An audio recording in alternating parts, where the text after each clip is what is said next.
আজকে মাশরুম দিয়ে একটা রেসিপি বানাইলাম, কার কার পছন্দ কমেন্ট করবা।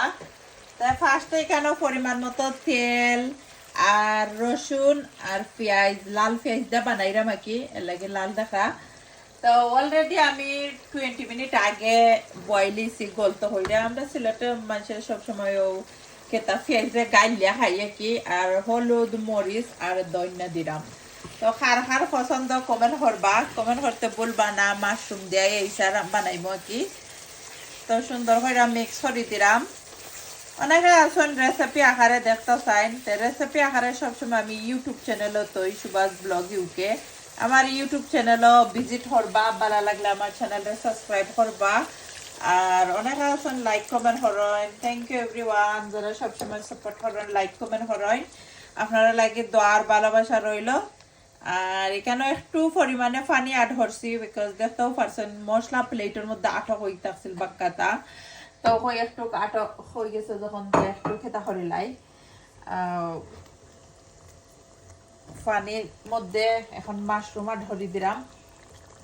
তাহলে হইবা আফা এই চা দিলাই না, এই চা মাশরুম আমি সপ্তাহে এক লগেও দিমু। মাশরুম আর এই চা বেশি ওভার কুক করলে মজা লাগে না কি, তো সপ্তাহে লগে দিলাইলে মজা লাগে আমার কাছে কি স্পেশালি।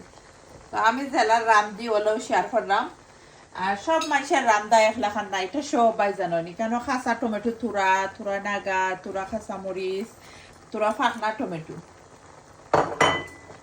আর এখানের মধ্যে এই চা। তো এই চা শুদ্ধা সপ্তাহ 8 করে দিলাম, অলরেডি কইছি আমি আপনারা।